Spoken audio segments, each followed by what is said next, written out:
Welcome, dear listeners, to another shadowed corner of The Shadow Behind You. I am your guide through the veils of history and horror, where the past doesn't merely linger, it claws its way back, hungry for the light of revelation.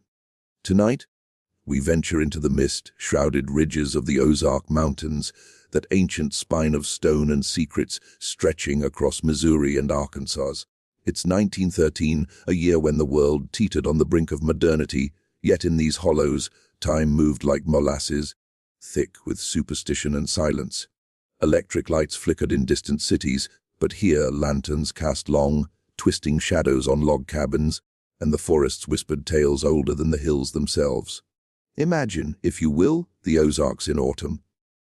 The leaves turn blood red and gold, carpeting the ground like a shroud over buried sins. The air carries the sharp tang of wood smoke from hearths where families huddle against the encroaching chill. Rivers carve through the limestone, their waters murmuring secrets to the caves below, caves that swallow men whole and spit out only echoes. This is a land forged by isolation, where communities cling to ridges like stubborn roots and outsiders are eyed with suspicion. Here, folklore isn't mere bedtime stories, it's the very breath of survival. Witches walk among the granny women, those healers who brew potions from yarrow and mandrake, their knowledge a double-edged blade between cure and curse. Our tale tonight is one such whisper from the dark, the sinister tale of the boy and his stepmother, one eye gone, truth buried. It's a story pieced together from faded diaries, oral histories passed down in hushed tones around moonlit porches, and the occasional unearthed relic that defies explanation. They say it began in a remote hollow near the town of Van Buren, Missouri, where the Boston Mountains rise like the backs of slumbering giants. A boy named Elias Hawthorne, no more than 12, lived with his father Jeremiah, a hard-working logger, scarred by the loss of his first wife. She had perished under mysterious circumstances. Officially a fever, but whispers spoke of something folar, a shadow that lingered in the family's bloodline. Elias was a curious lad, with eyes like polished river stones, always wandering the woods in search of arrowheads or the glimmer of fool's gold in the streams. His world was one of simple wonders. The rustle of possums in the underbrush, the sweet burst of wild blackberries on his tongue, the rhythmic thud of his father's axe echoing through the valleys. But innocence, in these mountains, is fragile as frost on a spider's web. When Jeremiah remarried, bringing home a woman named Elara Voss from a neighboring ridge, the air grew heavy with foreboding. Elara was no ordinary bride. Tall and gaunt, with hair like raven feathers and eyes that seemed to pierce the soul, she carried the scent of herbs and earth, sage perhaps, or something more arcane.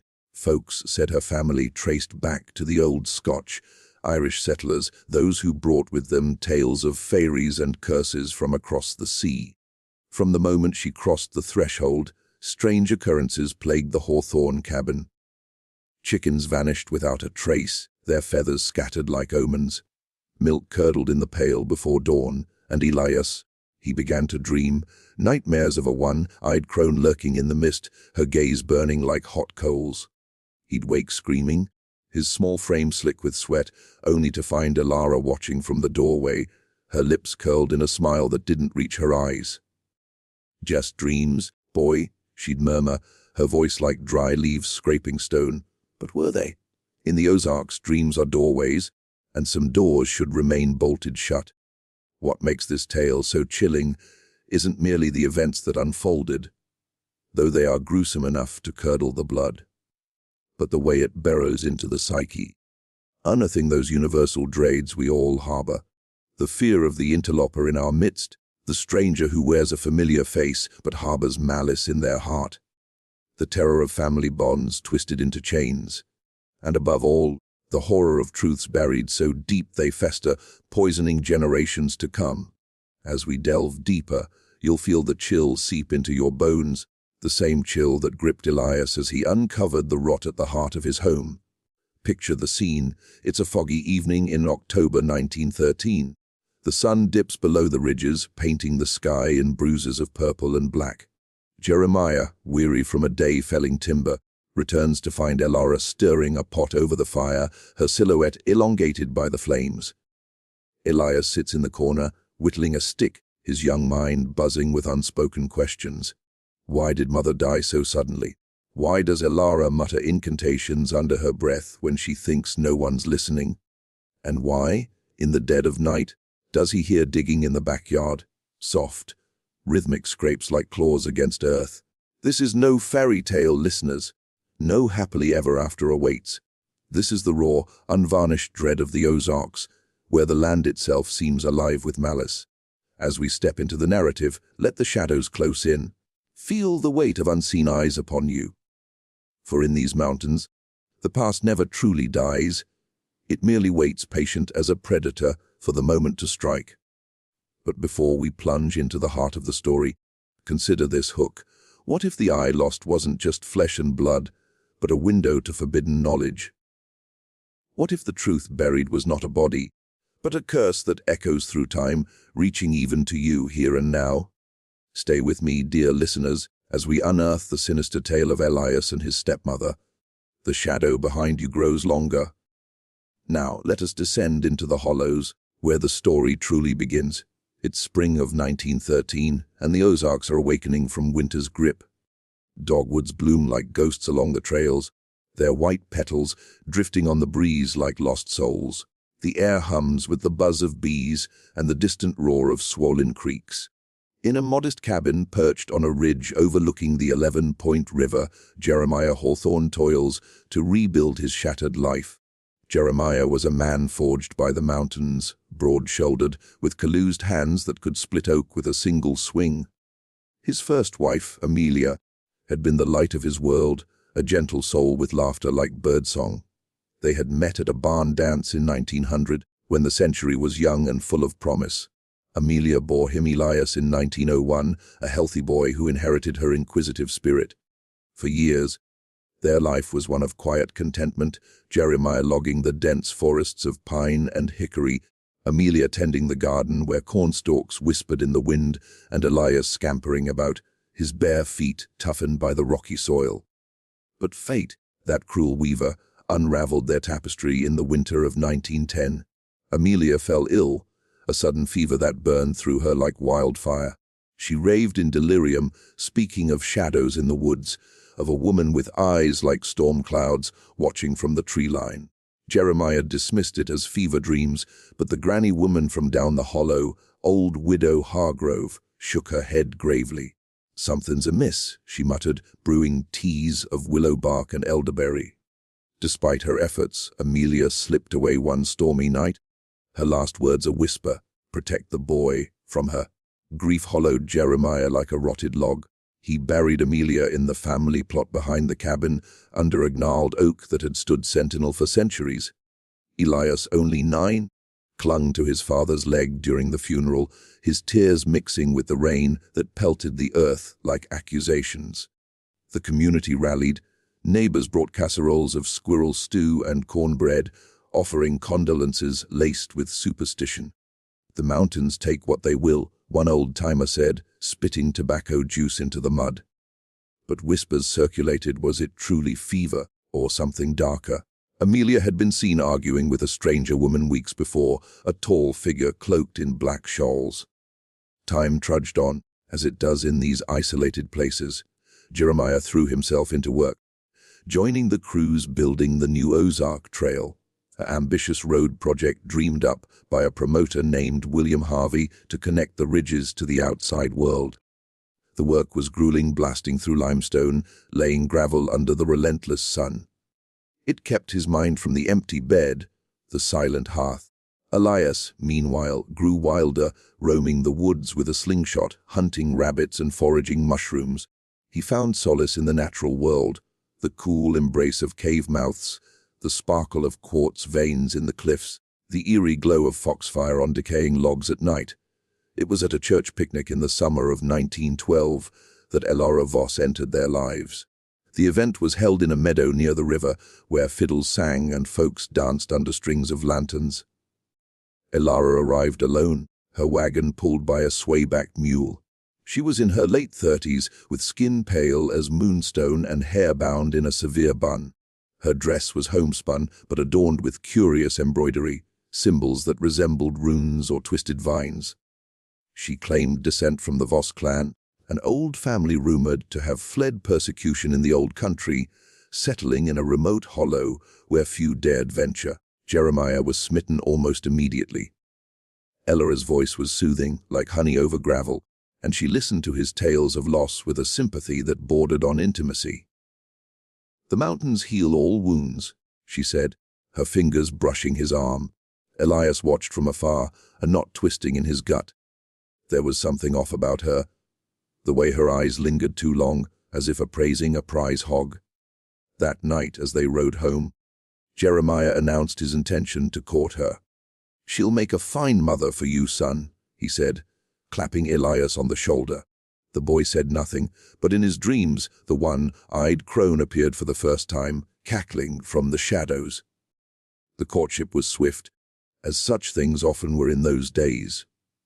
Elara moved into the cabin that fall, bringing with her trunks filled with oddities, dried herbs hanging like desiccated spiders, jars of murky liquids that glowed faintly in the dark, and a leather-bound book with pages yellowed by age. She took to the household chores with efficiency, but her cooking carried strange flavors, bitter roots and spices that made Elias's tongue tingle. Jeremiah thrived under her care, his grief softening like clay in rain, but Elias felt the change like a gathering storm. Subtle at first, the disturbances began. Elias would find his belongings rearranged, his mother's locket hidden in the root cellar, his favorite whittling knife dulled as if scraped against bone. Elara watched him constantly, her gaze heavy as lead. "Mind your step, boy," she'd say with a smirk, as if privy to some private joke. One evening, while Jeremiah was away on a logging run, Elias overheard her chanting in the backyard, a low, guttural murmur in a language he didn't recognize. Peeking through the window, he saw her scattering ashes around the oak tree, her face illuminated by a lantern's glow. Curiosity warred with fear. Elias began spying on her, hiding in the barn loft or behind boulders on the ridge. He discovered her secret garden, tucked in a shady glen, plants with thorns like needles, flowers that bloomed only at night, exhaling a cloying scent that induced dizziness. Once, he found a small effigy, a doll fashioned from corn husks, with a pin through its eye. His heart pounded. It bore a crude resemblance to him. Tension simmered through the winter. Jeremiah, blinded by love, dismissed Elias's complaints as childish jealousy. "She's family now," he'd growl, his voice laced with warning. But the boy knew better. In the Ozarks, bloodlines carried weight, curses passed like heirlooms. Rumors of the Voss family trickled in from travelers, tales of women who communed with spirits, who could sour milk with a glance or blight crops with a whisper. Elara's grandmother, they said, had been driven out of a town for witchcraft, her hut burned to ash. As spring thawed the ground in 1913, the first overt sign of malice emerged. Elias awoke one morning to find his left eye swollen shut, a burning itch spreading across his face. Elara tended to him with poultices, her touch cold as river stones. "Must have been a spider bite," she cooed, but her eyes gleamed with satisfaction. Jeremiah worried, but work called him away. Alone with her, Elias felt trapped in a web, the threads tightening daily. The climax of this building dread came on a moonless night in May. Elias, feigning sleep, heard Elara slip outside. He followed. Barefoot through the dew, slick grass, his heart thundering, she headed to the family plot, shovel in hand. Under the oak, she began digging, not randomly, but with purpose, unearthing something buried deep. As he crept closer, the ground seemed to pulse beneath him, alive with unseen forces. What he witnessed that night would shatter his world, leading to the loss that defined the tale. But we'll pause here. Listeners, at the precipice, the shadows deepen and the true horror awaits in the unfolding. We resume our descent into darkness, where the threads of fate knot into something irreparable. It's that fateful night in May 1913, the air thick with the scent of blooming nightshade and the distant rumble of thunder over the ridges. Elias, his young body taut with apprehension, shadows Elora to the family plot. The oak looms like a gallows, its branches clawing at the starless sky.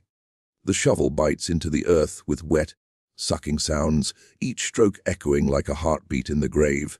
Hiding behind a boulder, Elias watches as Elara unearths a small wooden box, its surface etched with symbols that twist the eye. She preys it open, revealing contents that glint in the lantern light, a lock of hair.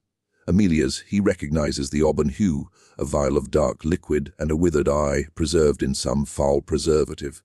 No, not an eye, a glass facsimile, but stained with what looks like blood.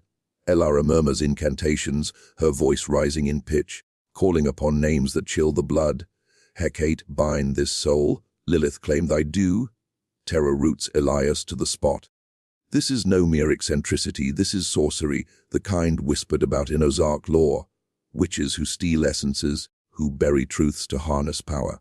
As Elara pours the vial over the eye, the ground trembles slightly, and a foul wind whips up. Carrying the stench of decay, Elias gasps, betraying his presence. Elara's head snaps up, her eyes locking onto him like twin voids. "You," she hisses, rising like a spectre. "Snooping little rat. You were never meant to see."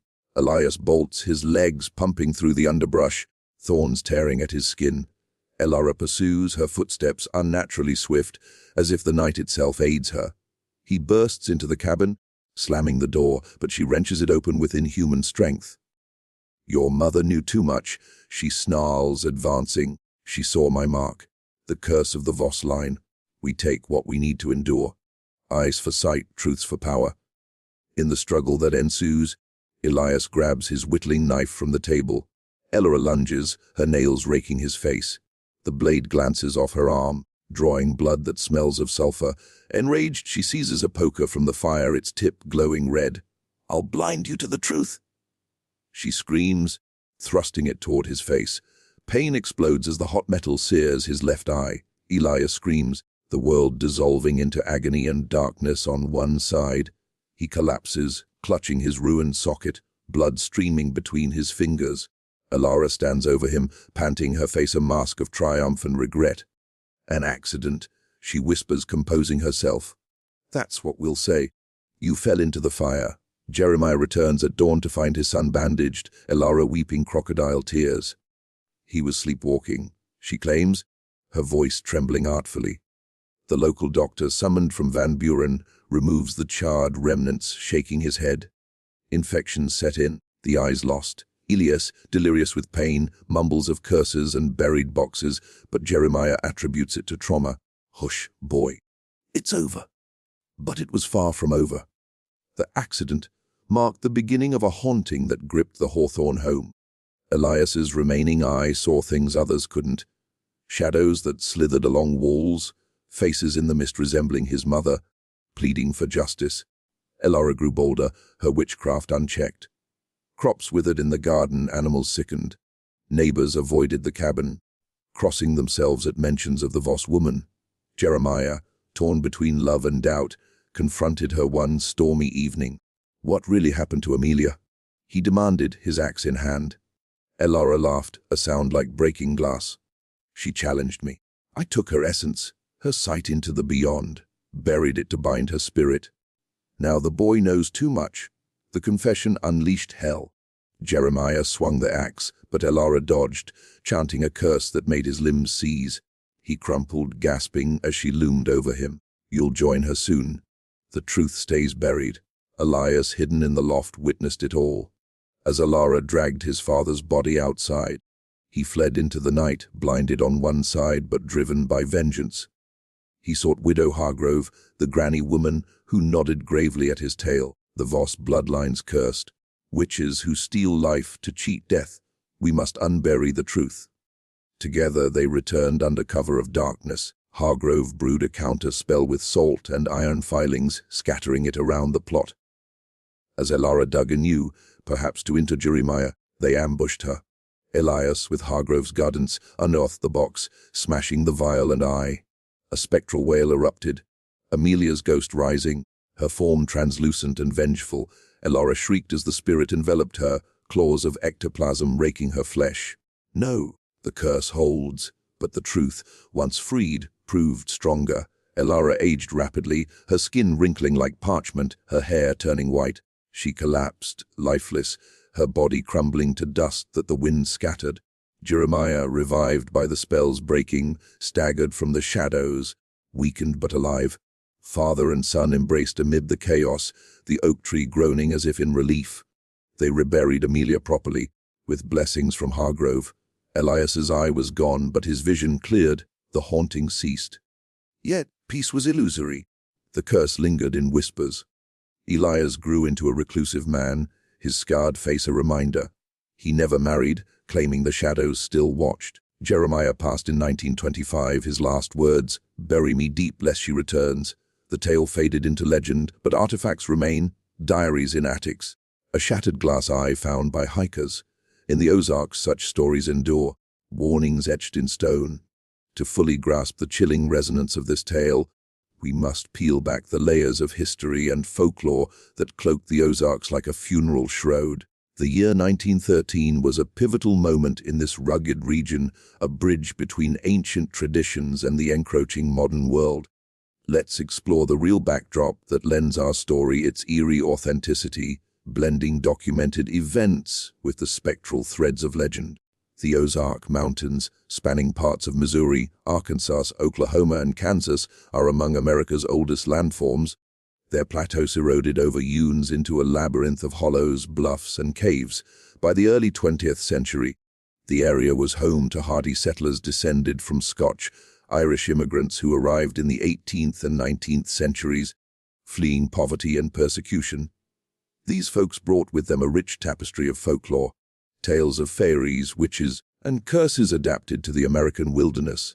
Isolation bred self-reliance, communities were tight-knit, reliant on farming, logging, and mining. In 1913, the population was sparse, with towns like Van Buren serving as hubs for trade along rivers like the 11 Point. This era saw tentative steps toward connectivity.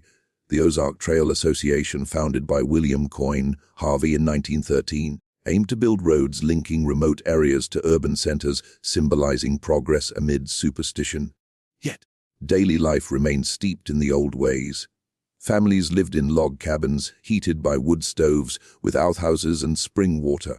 Logging was perilous, axes felled ancient trees, but accidents, falls, snake bites, were common, often attributed to curses rather than chance. Culturally, the Ozarks pulsed with a unique blend of Christianity and pagan remnants. Church picnics and barn dances provided social outlets, but beneath the hymns lurked beliefs in signs and omens. Granny women or midwives were revered healers using herbal remedies, yarrow for wounds, elderberry for fevers, but whispered to wield darker powers. Witchcraft tales abounded, women accused of hexing neighbors, shape-shifting into animals or communing with devils. Vance Randolph, a folklorist who documented Ozark superstitions in the mid-20th century, noted stories of witch balls, tangled hair used in spells and curses that caused illness or death. The evil eye superstition, central to our tale, has roots in global folklore but manifested uniquely here. Believed to cause harm through envious glares, it was warded off with amulets or rituals. In the Ozarks, losing an eye might be seen as a curse's mark, tying into broader fears of blindness as spiritual punishment. Stepmothers in folklore often embodied this malice. Tales like the wicked stepmother from various cultures depict them as jealous usurpers, poisoning or abusing stepchildren.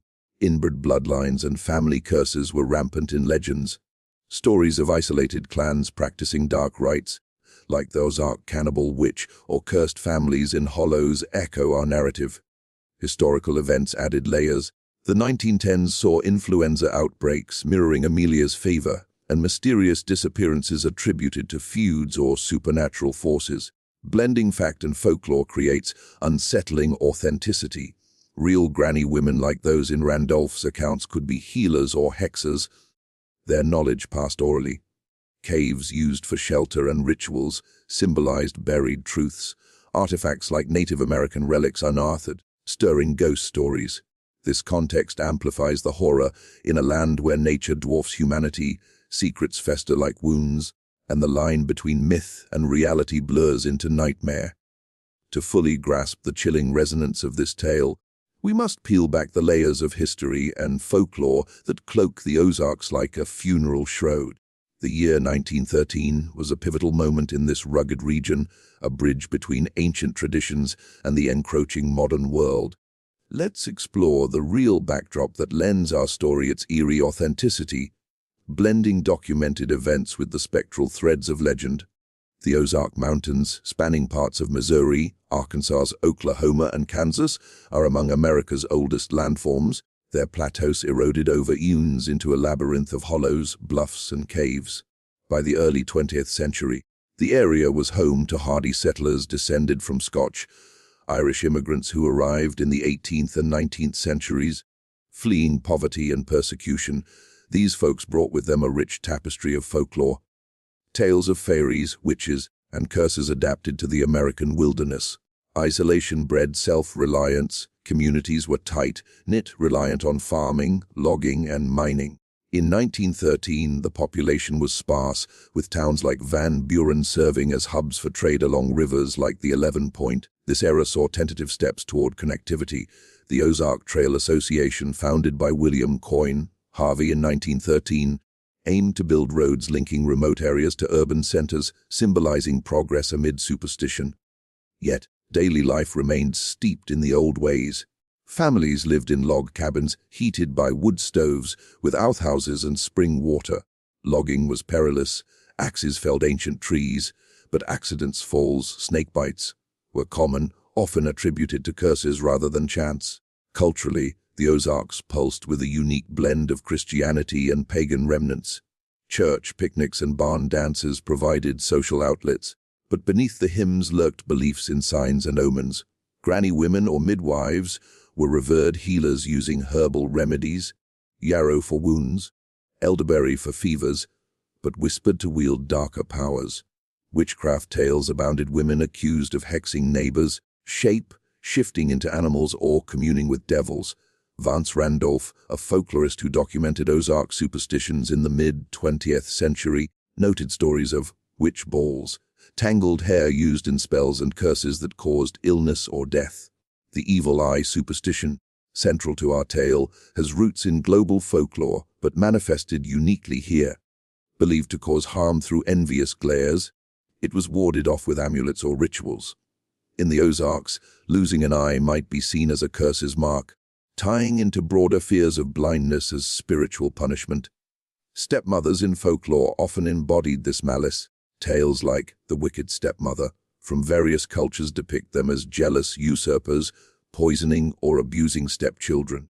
Inbred bloodlines and family curses were rampant in legends.